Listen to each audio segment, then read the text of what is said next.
Bonjour à tous.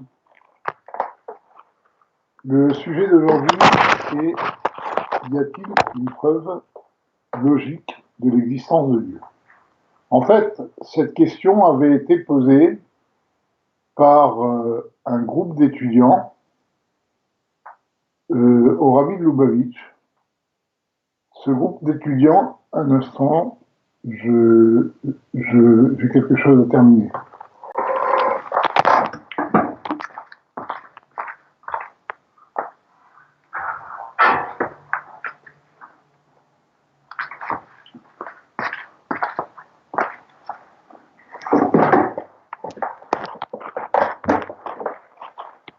Donc, ce groupe d'étudiants a demandé au Rabbi de Lubavitch la question suivante.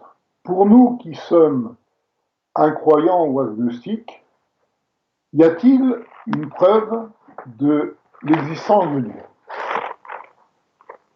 Alors le rabbi a répondu une longue lettre pour répondre à leurs questions et que je vais essayer de résumer ici et de développer dans certains détails. L'argumentation est très simple. Comme vous le savez, beaucoup de gens disent, quelle est la preuve de l'existence de Dieu? L'univers lui-même en est une preuve. Parce que c'est extraordinaire de voir comment l'univers se comporte dans tous les détails. Il y a des milliards de détails qui sont composés ensemble et qui font qu'il y a une harmonie extraordinaire dans l'univers. Le rabbi pose la question suivante. Quand on demande une preuve, il faut définir le niveau de preuve. En effet, ce qu'un homme du peuple va prendre comme une preuve n'est pas la même chose que ce qu'un chercheur va accepter comme preuve. Il est évident que pour un chercheur dans une matière définie, la preuve doit être corroborée par un raisonnement, des expériences, etc., etc. Et donc, quand on demande une preuve logique de l'existence de Dieu, il faut que l'on définisse le niveau de preuve que l'on veut donner. En fait, nous allons essayer de prendre une attitude scientifique, c'est-à-dire de donner une preuve qui serait acceptée par un scientifique.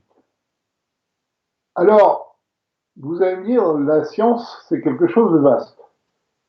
On peut demander une preuve mathématique, une preuve physique, une preuve pour un biologiste, etc., etc.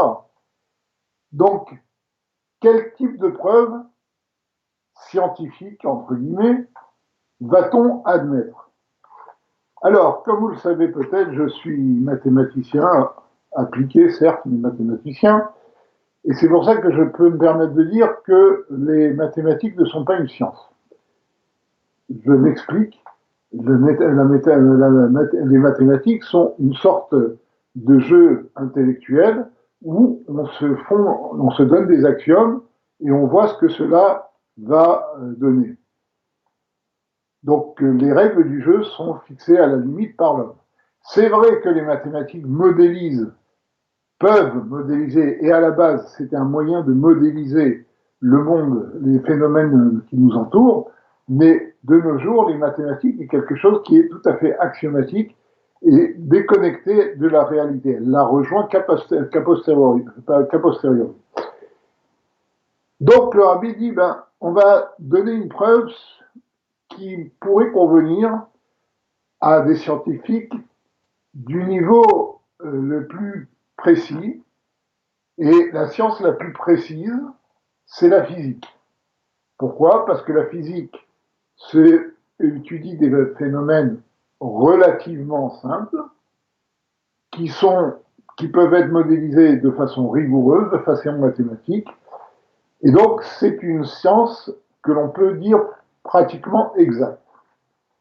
Et donc nous allons essayer de donner une preuve qui peut convaincre quelqu'un qui admet la physique, qui admet que la physique est une science. Bien. Alors, comme nous l'avons dit, la preuve générale que l'on donne sur l'existence de Dieu, c'est la preuve, c'est une vieille preuve. L'existence du monde est une preuve de l'existence d'un maître du monde. Cette idée n'est pas nouvelle, même dans la pensée universelle, c'est l'idée qui avait été avancée à l'époque par les philosophes du XVIIIe siècle. C'était ce qu'ils appelaient le grand horloger. Lorsqu'on voit une horloge qui marche de façon parfaite, bah, on est obligé de dire qu'il y a un grand horloger qui est à l'origine de cette horloge. Donc, nous pourrions nous arrêter là et dire, bah, vous n'avez qu'à observer le monde, l'univers, et vous verrez bien qu'il y a une cohérence physique telle qu'on est obligé de dire qu'il y a un esprit supérieur qui a fait ce monde. Alors, de nos jours, ce point de vue n'est pas suffisant parce qu'il y a des théories qui ont été développées. À l'époque, bon, il y a, disons, un demi-siècle, il y avait la théorie du hasard et de la nécessité qui expliquait l'apparition de la vie sur Terre. Bon, c'est une théorie qui est un petit peu dépassée. De nos jours, nous avons la théorie du Big Bang qui explique comment, enfin, qui tente d'expliquer comment s'est formé l'univers dans les premiers instants à partir d'une énergie très puissante qui était en un point, physique ou mathématique, ça c'est déjà une discussion, mais en tout cas, la théorie du Big Bang nous dit que comment a pu être formé l'univers. L'apparition de la vie est un autre problème. Bon, mais en tout cas, la théorie du Big Bang, maintenant, va nous dire, ben non, vous voyez que le monde a pu se faire tout seul. Certes. Le problème, c'est que même si on admet que le monde s'est fait tout seul et qu'il y a eu des milliards de coïncidences qui ont fait que nous avons l'univers tel qu'il est maintenant, la théorie du Big Bang n'explique pas d'où venait cette énergie initiale. D'accord? Et même dire, si on dit que l'univers a 13 milliards d'années et qu'il y avait cette énergie initiale il y a 13 milliards d'années, on n'a fait que repousser le problème. D'accord? Donc, bon, mais disons que pour un esprit rationnel et scientifique, cette théorie est convenable et lui suffit. Donc, elle semble être désuète. Elle semble être désuète surtout parce que la comparaison que nous faisons est une comparaison un peu hâtive. En effet, reprenons l'idée du grand horloger, où nous allons parler dans un langage plus moderne. Prenons l'idée du grand ingénieur. Si quelqu'un arrive dans une usine entièrement automatisée, eh bien, il va se dire il y a un esprit supérieur, un esprit très intelligent qui a pu mettre ensemble toutes ces pièces et les faire marcher ensemble. Ça, c'est quelque chose qui est une évidence.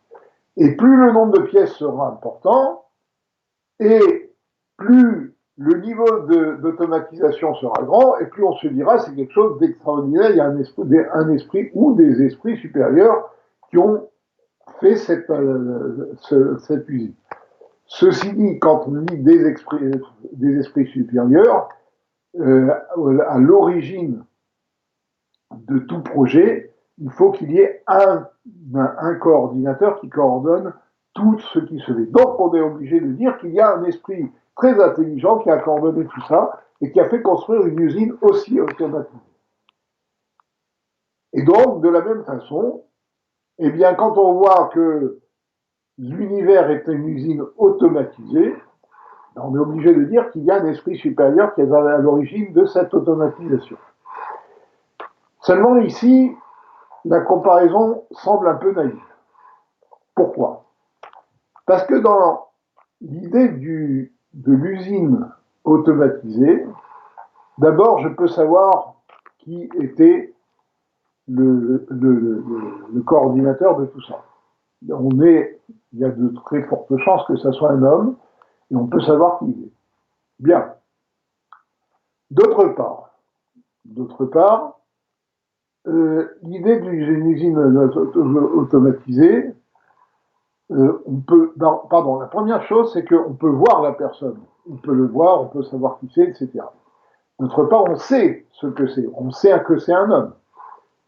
Et la troisième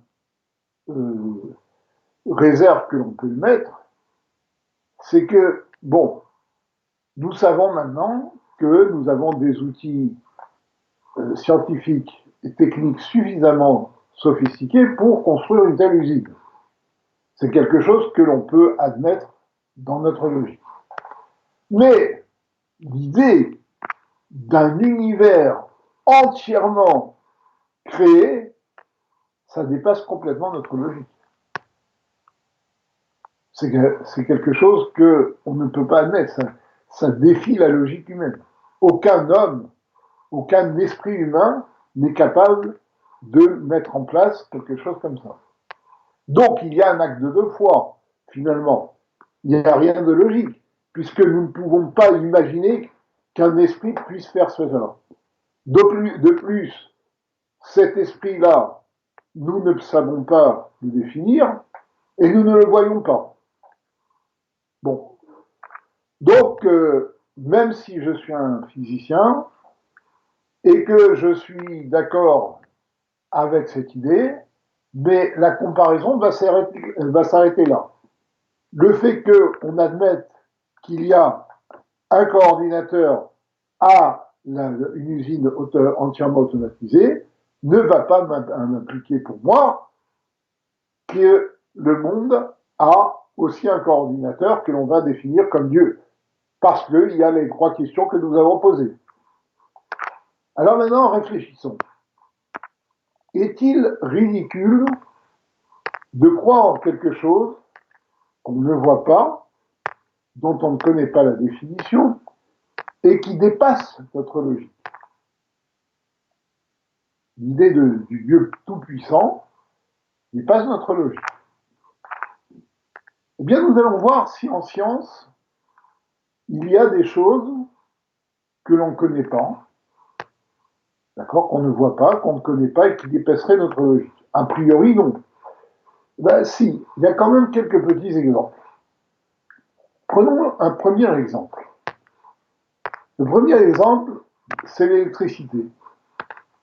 Vous savez que l'électricité est portée par un champ électrique qui déplace des petites particules qu'on appelle des électrons.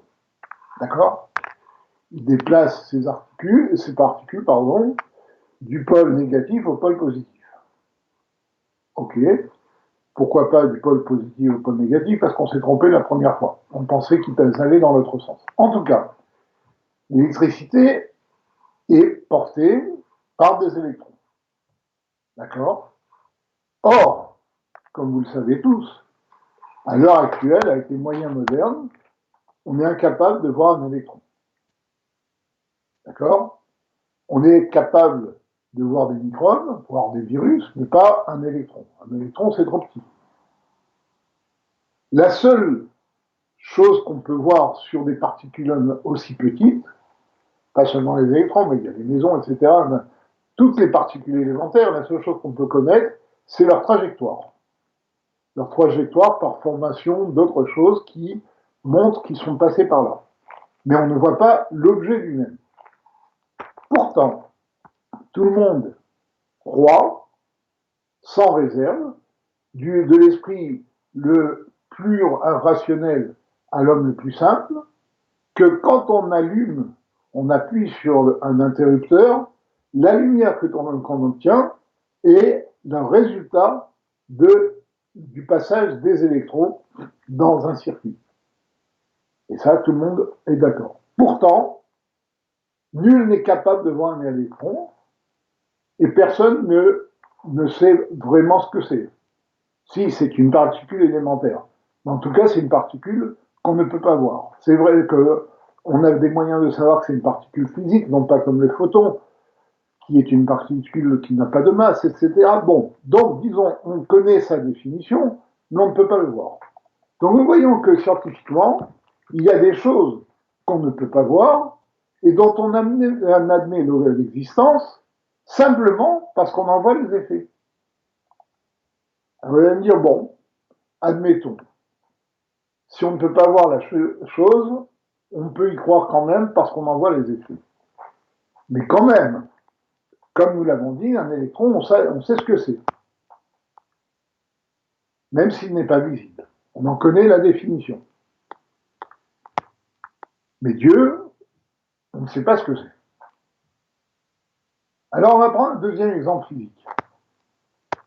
Vous savez qu'il y a le champ d'attraction universel, d'accord, qui a été modélisé, entre autres par Newton, et qui dit que deux masses, deux objets, s'attirent avec une force qui est inversement proportionnelle à leur distance, au carré de leur distance. Bon, quand ce sont des objets dont la masse est très petite, cette force est tellement négligeable qu'elle ne se voit pas. Mais quand c'est des objets dont la masse est très grande, comme les planètes, eh bien, c'est grâce à cette force d'attraction que les planètes tournent autour du Soleil, etc., que la Lune tourne autour de la Terre, etc. Cela est admis par tout le monde. Le problème, c'est que qu'est-ce qui porte ce champ de pesanteur? Qu'est-ce qui véhicule cette force qui fait qu'une masse attire une autre masse? Le problème, c'est que ce champ de pesanteur, il est propagé aussi dans le vide. Et donc là, il n'y a rien de physique. Alors, vous allez me dire, oui, les champs électromagnétiques sont aussi propagés dans le vide. Les ondes électromagnétiques sont propagées dans le vide, c'est comme ça que l'on communique avec les satellites, etc. Oui, mais les ondes électromagnétiques, on a une idée de ce que c'est. Ils sont portés par ce qu'on appelle des photons, qui sont des particules élémentaires mais bizarres, parce que ce ne sont pas des particules physiques, puisque ce sont des particules qui n'ont pas de masse, ce sont des grains d'énergie.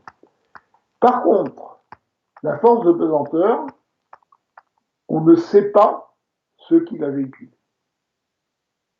On n'a aucune idée. D'accord? Il en est de même pour beaucoup de champs. D'ailleurs, je parle d'un champ CHAMPS, c'est-à-dire un potentiel qui va véhiculer une force, c'est quelque chose qui n'a pas de définition tellement physique. Quand on voit un livre de physique sur les champs, on commence par une quantité abstraite qui dépend du temps et de l'espace. Et donc le champ de pesanteur, on n'a aucune idée de la particule physique qui le propage. Plus encore, à un moment donné, on a voulu faire un modèle de cette pesanteur, de ce champ de pesanteur, et le modèle qu'on a fait a amené à tellement de contradictions qu'on a abandonné l'idée de savoir ce que c'était. Et donc là, nous avons un phénomène physique dont nous ne connaissons pas la définition. On ne sait même pas ce que c'est. C'est même pas comme l'électron dont on connaît le statut, on sait ce que c'est, on a une définition. Là, ou moi-même comme le photon, d'accord, qu'on peut diffracter, etc. Bon. Là, on n'a aucune définition. On ne sait pas ce que c'est. Et pourtant, elle tourne. Et pourtant, les astres ont leur mouvement grâce à ce champ de gravitation. Nous tenons sur Terre, quel que soit l'endroit du globe où nous sommes, par ce champ de gravitation.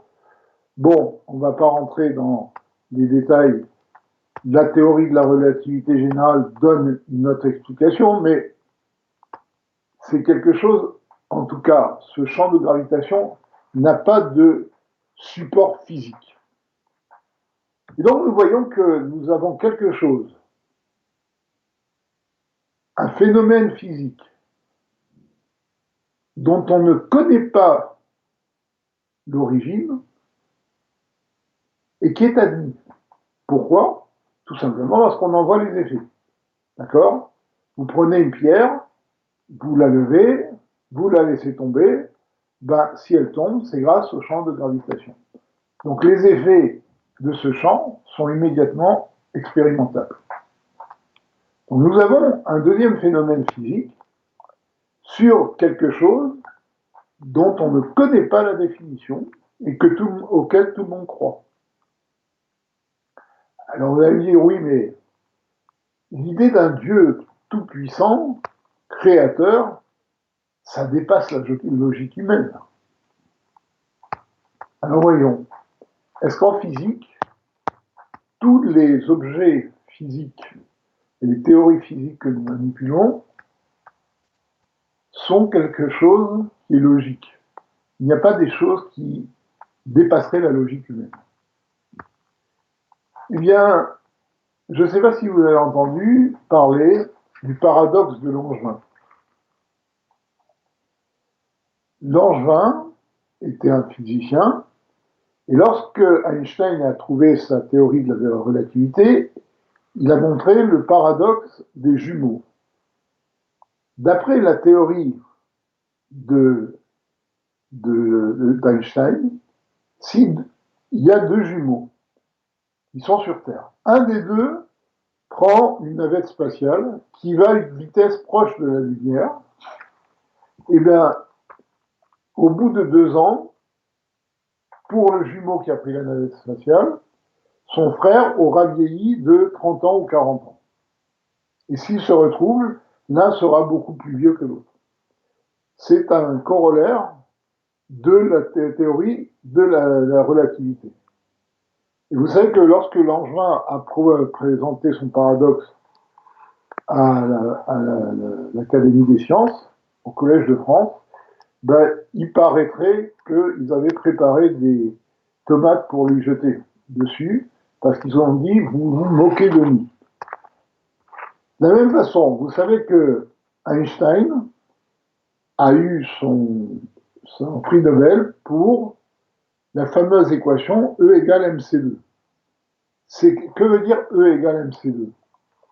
E égale mc2 veut dire que toute matière contient en elle une énergie qui est proportionnelle à sa masse et au carré de la vitesse de la lumière. Je vous donne une explication simple. Prenez un morceau de matière de 1 gramme. D'accord? Allez, 1 gramme de fer. C'est tout petit, 1 gramme de fer. Donc 1 gramme, c'est une masse, parce que vous savez que les calculs sont faits en MKSA, mètre, kilogramme, seconde, ampère. Donc 1 gramme en kilogramme, c'est 10 puissance moins 3, 1 millième de gramme, de kilogramme. OK. Donc on a M égale 1 millième, C2. C, ben, en mètres par seconde, c'est 300 millions de kilomètres, de mètres par seconde. Ça dit 3, 10 puissance 8. Donc C2, c'est 9, 10 puissance 16, disons en gros 10 puissance 17. 10 puissance 17, c'est 1 suivi de 17 zéros. Donc, comme on divise par 1000, parce que je vous rappelle, la masse était de 1 millième, on obtient 10 puissance 14. On enlève 3 décimales, 3 zéros. 10 puissance 14, et l'unité, c'est les joules. Allez, on va mettre en kilojoules. en kilojoules, on arrive à 10 puissance 11, eh bien 10 puissance 11, c'est 100 milliards de kilojoules. C'est-à-dire que dans une matière, 1 gramme de matière, il est à, si on arrivait à désintégrer complètement cette matière, on libérait une énergie de 100 milliards de kilojoules. Quelque chose d'énorme, de quoi faire exploser la planète. C'est la formule E égale mc2. Et pourtant, c'est complètement au-dessus de la logique. Comme il est complètement au-dessus de la logique de penser que deux jumeaux vont se retrouver, l'un à 40 ou 50 ans et l'autre encore à 20 ou 25 ans. Et pourtant, ce sont des applications des théories d'Einstein. Et ne me dites pas, oui, mais les théories d'Einstein, c'est pour des vitesses très grandes, ça ne sert à rien. Pardon, ça ne sert à rien, etc. C'est pas vrai. Parce que nous utilisons à l'heure actuelle tous un GPS, et un GPS n'aurait pas pu marcher si on n'avait pas eu la théorie de relativité générale. Donc vous voyez que la théorie de la relativité ne s'applique pas simplement à des particules élémentaires qui vont très vite, mais même pour des objets concrets comme un GPS, on en a besoin. Et là, nous sommes confrontés à un phénomène physique qui dépasse complètement l'entendement humain, mais qui existe. Et d'où sait-on qu'il existe? Parce qu'on en voit les effets. C'est difficile d'en voir les effets, il faut des expériences très sophistiquées, mais on en voit quand même les effets. Donc finalement, revenons à notre ingénieur qui a coordonné la construction de cette usine automatisée. On peut très bien avoir un ingénieur qu'on ne voit pas, dont on ne sait pas ce qu'il est, et qui dépasse l'entendement humain. Physiquement parlant, c'est acceptable. Et bien de la même façon, l'idée du grand horloger, du grand ingénieur qui est à l'origine du monde, est quelque chose qui est logiquement acceptable, même pour quelqu'un qui veut avoir une attitude scientifique. Alors vous allez me dire, oui, mais si c'était tellement simple, pourquoi tant de gens ne croiraient pas en Dieu? Alors il y a une réponse très simple. C'est que croire en Dieu, c'est contraignant. Et l'homme n'aime pas vivre sous des contraintes. Et donc, finalement, on préfère, même si on a une preuve logique, on préfère ne pas y croire. Et même si on y croit, la foi ne va quand même pas pousser l'homme ou obliger l'homme à suivre les préceptes divins. Il y a, le Talmud nous dit qu'un voleur qui est en train de voler appelle Dieu à son secours. Où est le paradoxe? Le paradoxe est simple, c'est que ce voleur est en train d'enfreindre une interdiction majeure de la Torah, l'interdiction de voler. Et tout ce voleur qui donc enfreint cette interdiction appelle Dieu à son secours. Donc, il est croyant.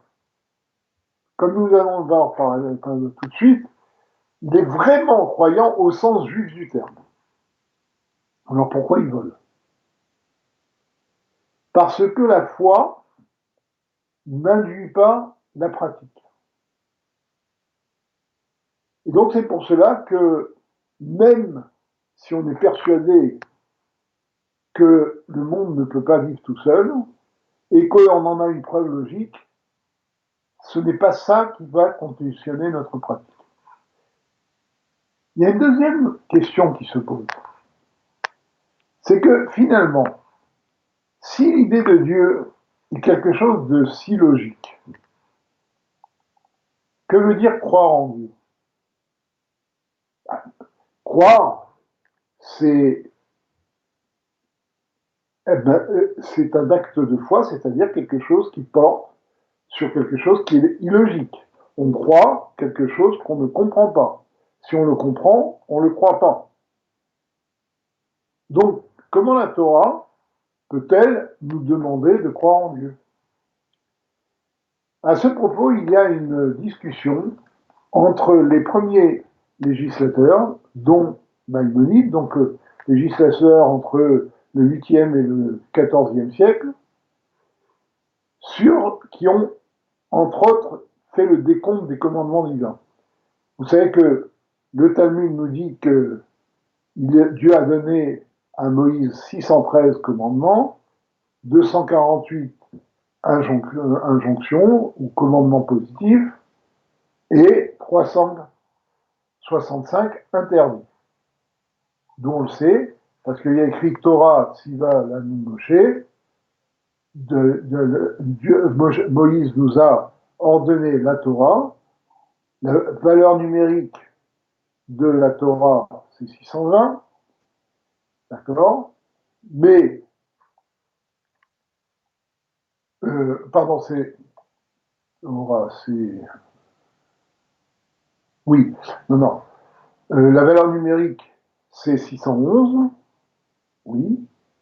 Et comme les deux premiers commandements ont été entendus directement de Dieu, après les Juifs n'ont plus supporté, ils ont demandé à Moïse de les transmettre. Donc 611 plus les deux premiers commandements, 611 qu'on a reçu de Moshe plus les deux premiers commandements, ça fait 613. Ça, c'est ce que nous dit le Talmud. Mais que sont ces 613 commandements? C'est très compliqué. Parce que les injonctions de Dieu et les interdits de Dieu dans la Torah ne sont pas franchement départagés. Et donc c'est pour cela que cela a donné lieu à quelques discussions, quelques divergences de point de vue sur ce qu'est ou n'est pas un commandement. Et il y a eu une grande discussion sur le fait que croire en Dieu est ou n'est pas un commandement. Maïmonide cite dans son décompte des commandements et au début de son œuvre maîtresse, le Mishneh Torah, en premier, le commandement de croire en Dieu.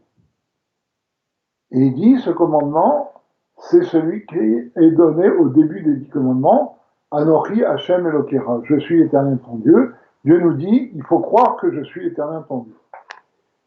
D'autres législateurs disent que non. La foi ne fait pas partie des commandements. Et alors, il y a un des maîtres de la Hakira, d'une école ésotérique espagnole, qui s'appelle Rabbi Hasdai Crescas, qui pose la question sur Maïmonide. Il dit que ce qu'il dit ne tient pas debout. C'est complètement illogique. Parce que qu'est-ce qu'un commandement? Un commandement, c'est quelque chose que Dieu nous ordonne. Or, dire que Dieu, dont nous avons présupposé l'existence, puisque nous admettons ses commandements, nous ordonne de croire qu'il existe, c'est un non-sens. Parce qu'à partir du moment où on accomplit le commandement divin, c'est qu'on a présupposé que Dieu existe. Donc il dit, il est évident qu'on ne peut pas dire que croire en Dieu est un commandement. Cet argument est très fort. Alors, comment expliquer ce que dit dans les Maïmonide? Rabbi Yitzhak Abravanel, qui était aussi un des grands maîtres espagnol, donne la réponse suivante. Il dit qu'en fait, Maïmonide ne dit pas que la foi en Dieu réside dans le fait de croire que Dieu existe. Parce que le fait que Dieu existe, comme nous venons de le voir, est quelque chose que nous pouvons logiquement admettre. Donc nous n'avons pas besoin de faire référence à notre foi pour se rendre compte que Dieu existe. Donc ça, c'est un truisme, c'est quelque chose, c'est une évidence. Alors, comment se fait-il qu'on parle de foi? Et Rabbi Israël Abraham explique que pour Maïmonide, la foi juive ne porte pas sur le fait que Dieu existe, mais sur le fait que Dieu est omnipotent. Il est au-dessus de toute existence, et il dit plus que ça. Il cite les termes de Maïmonide, il dit que Dieu est merchouya vamessiout, a une existence obligatoire. Dans quel sens? Dans le sens suivant, c'est que toute créature dépend de Dieu, elle est créée par Dieu. Elle a un antécédent, elle a une cause. Par contre, Dieu n'a pas de cause. Donc l'existence d'une créature est possible, alors que l'existence de Dieu est obligatoire. Et c'est ça toute la différence. Et c'est à ça que le juif doit croire. En fait, quand nous avons donné notre preuve de l'existence de Dieu, nous avons donné la preuve de ce que nous appelons le créateur, c'est-à-dire Dieu en tant que créateur du monde. Mais, ça va vous paraître bizarre, Dieu est bien le créateur, mais le créateur n'est pas Dieu. Qu'est-ce que je veux dire par là? Dire que Dieu est le créateur et c'est sa définition, c'est un non-sens. Parce que Dieu est bien au-dessus de la notion de création. On ne peut pas le résumer au fait d'être créateur du monde. La preuve en est, c'est que nous voyons que Dieu peut changer le cours des choses quand il le veut et s'immiscer dans la création. Et qui peut faire des choses qui dépassent complètement notre intellect. Dans la pensée ésotérique juive, Dieu est un potentiel indéfini, bien au-dessus de toute notion. Il est ce que nous appelons le Tout-Puissant, Kol Yachol, c'est-à-dire que rien n'est impossible pour Dieu. En d'autres termes, le Kol Yachol est aussi exprimé de la façon suivante, on dit que Dieu est Nimna à Nimnaot. C'est l'empêchement des empêchements. Et il y a un des premiers commentateurs du Talmud qui donne l'exemple suivant. Il dit, si un homme veut imaginer qu'un éléphant passe par le chat d'une aiguille, il a deux possibilités. Ou imaginer que l'aiguille devient tellement grande que l'éléphant puisse passer, ou bien que l'éléphant devienne localement ou globalement très petit pour passer par le chat d'une aiguille. Naturellement, ça reste au niveau de l'imagination. Ce n'est pas réalisable. Eh bien, pour Dieu, Dieu peut faire en sorte que l'éléphant reste tel quel, l'aiguille reste telle quelle, et qu'effectivement, l'éléphant passe par le chat d'une aiguille. En d'autres termes, ce qui n'est même pas imaginable pour nous est réalisable pour Dieu. C'est une illustration du Kol Yachol, que Dieu est tout puissant. Il peut faire même ce que nous ne pouvons même pas imaginer. Un autre exemple, nos sages nous disent que dans le temple, l'arche sainte ne tenait pas de place. C'est-à-dire, le Kodesh HaKodashim, le Saint des Saints, mesurait 20 amot, environ 10 mètres. L'arche sainte avait en longueur 2 amot et demi, donc environ 1,25 m, 1,20 m. Quand on mesurait devant l'arche sainte, on trouvait 20 amot. Maintenant, quand on mesurait à droite de l'Arche Sainte, on trouvait Diamoth. À gauche de l'Arche Sainte, on trouvait Diamoth.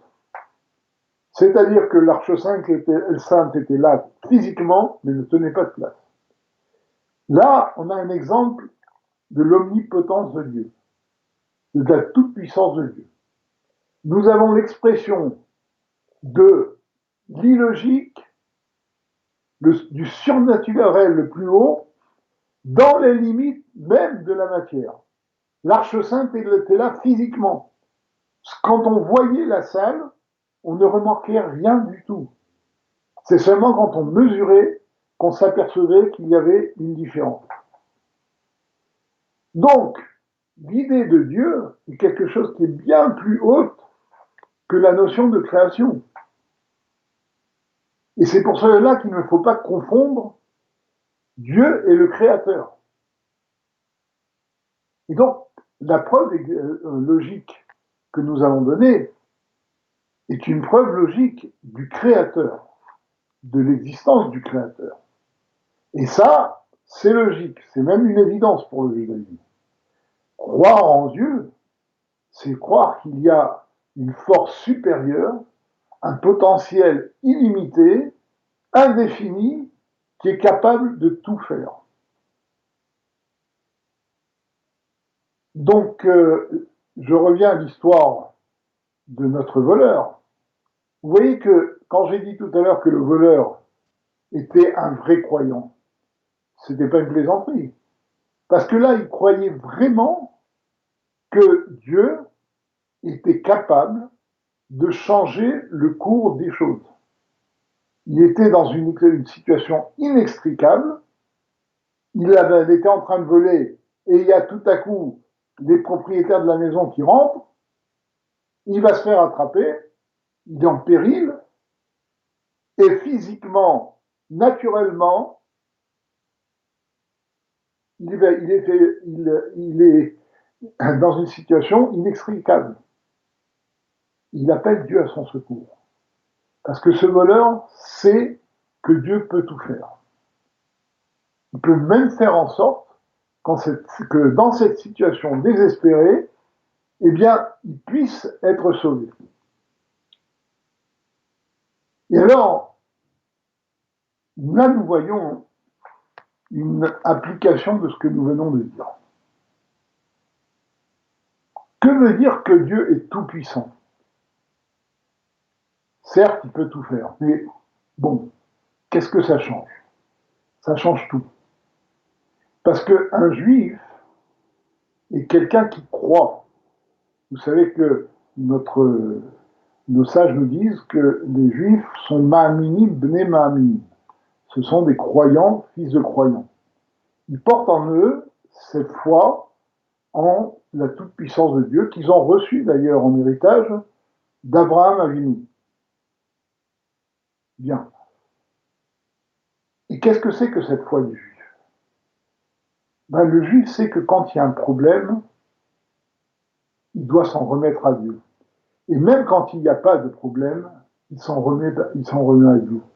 Le juif prie 3 fois par jour parce qu'il sait que même les choses les plus évidentes dépendent de Dieu. Parce que Dieu est le maître du monde et il est tout puissant. C'est pour ça que dans la prière juive, on demande à Dieu de bénir les saisons, de bénir nos récoltes, de nous donner ce qu'il faut, d'amener Mashiach, etc., etc. Parce que le juif sait que tout dépend de Dieu. Et en fait, cela est, nous pourrions dire, la pierre d'angle de l'existence du peuple juif. Vous savez que le Talmud nous dit que le peuple juif est comparé à un mouton entouré par 70. À quoi fait référence le Talmud? Il fait référence au fait qu'il y a, d'après la tradition juive, 70 peuples originels. Et par rapport au peuple juif, ces 70 peuples sont comme 70 loups. Ils veulent sa destruction. Ça a été vrai à travers toute l'histoire du peuple juif. Une fois, le Rabbi de Lubavitch a dit que l'histoire du peuple juif était écrite en lettres de sang. Donc les 70 loups ont été très actifs pendant toute notre histoire. Et le Talmud nous dit, c'est vrai, c'est un mouton entouré de 70 loups, mais qu'est-ce qui fait que ce mouton va pouvoir exister? C'est la présence de son berger. Et ça, c'est la base même de l'existence du peuple juif et de l'existence du juif. Le juif sait que son existence est fragile et qu'elle dépend entièrement de Dieu. Il le sait beaucoup mieux que n'importe quel autre homme. Parce que l'histoire l'a prouvé. Et quand on parle de l'histoire, on ne va pas s'arrêter au Moyen-Âge ou à la Renaissance, voire à Napoléon. L'histoire, c'est même l'histoire contemporaine. On n'a qu'à voir des colères et les difficultés qui ont été soulevées par l'existence d'un État juif. Les 70 loups sont toujours présents, malheureusement. Et donc le juif doit savoir que son existence, et ça, il le voit par ses yeux mêmes, dépend du berger, dépend de la toute puissance de Dieu, qui a la possibilité et la force de changer le cours de l'histoire.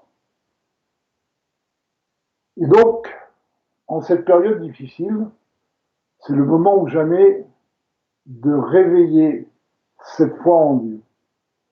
Et je terminerai par une explication chassidique. En chassidoute, on fait la distinction entre la foi et la confiance. Quelle est la différence? Comme nous l'avons dit tout à l'heure, la foi n'implique pas l'accomplissement des commandements divins, le service de Dieu. Par contre, la confiance est un niveau où on va servir Dieu. Quelle est la différence entre la foi et la confiance? Une fois, le Rabbi de Lubavitch a donné l'exemple suivant. Il a dit, il y a aux États-Unis, quand un homme d'affaires va chercher un investisseur, eh bien, il lui présente son business plan et il lui demande d'investir de l'argent. Si l'investisseur n'est pas convaincu, il lui dit I believe you, je vous crois. Par contre, s'il est convaincu, il lui dit I trust you, j'ai confiance en vous. Et là, il va investir de l'argent. Le Rabbi a fait remarquer que c'est pour cela que c'est pas pour rien que sur l'argent américain, il y a la devise, même sur les toutes petites pièces de l'argent américain, il y a la devise des États-Unis qui est In God we trust, pas we believe. C'est pas nous croyons en Dieu, nous avons confiance en Dieu. Et c'est ça toute la différence entre la foi et la confiance. Quand on a la foi, on ne signe pas le chèque. Quand on a la confiance, on signe le chèque. En d'autres termes, celui qui croit en Dieu va adapter la Torah à sa vie. Celui qui a confiance en Dieu va adapter sa vie à la Torah. Qu'est-ce que ça veut dire? Ça veut dire que si par un exemple un juif à un moment donné est confronté avec le dilemme de risquer sa place ou transgresser Shabbat, celui qui croit va transgresser Shabbat et celui qui a confiance va garder Shabbat au péril même de sa place. Et ça, c'est quelque chose que nous voyons malheureusement souvent. Et donc, c'est le moment de nos jours, sans ces temps difficiles, d'augmenter et de travailler non pas seulement notre foi en Dieu, notre foi immaturelle, mais notre confiance en Dieu, et de nous en remettre à Dieu, qui est tout-puissant et qui peut changer complètement le cours des choses. Je tenais à dire que on m'a demandé de faire ce cours aujourd'hui. Je ne voulais pas le faire parce que j'ai beaucoup d'occupations. À la déboire de mon très cher ami, André Messaoud Touboul. André Touboul était un ami de plus de 40 ans. J'ai participé à son retour vers Lubavitch. J'ai été en lien étroit, amical, pas professionnel, mais amical, pendant plus de 40 ans. C'est un homme qui a été un homme de vérité, qui disait les choses telles qu'il les ressentait. Et il ressentait ce que Dieu voulait et ce que le rabbi voulait. Il a donné sa vie pour une œuvre gigantesque qui est Betraïa Mouchkar. Quand je dis qu'il a donné sa vie, je ferai référence à un mot que Rav Azimov avait dit dans une réunion qu'on avait faite lorsqu'on cherchait des fonds justement pour construire cette école. Je me rappelle, il nous a regardé et nous a dit « Il faut que vous participiez, vous aussi, à trouver des fonds. Vous ne pouvez pas laisser cette tâche sur la seule tête d'un homme, sur la tête d'André Touboul. » Donc, je pense, c'est un sentiment, qu'il n'est pas fortuit que André soit parti le jour de l'anniversaire de la Rebbetzin Shachar Yamushka. Pourquoi si jeune? Ça fait partie des choses que nous pouvons comprendre. En tout cas, je suis sûr que de là où il prie pour tout le peuple juif et il demande avec assistance à Dieu que Mashiach vienne très bientôt. Au revoir.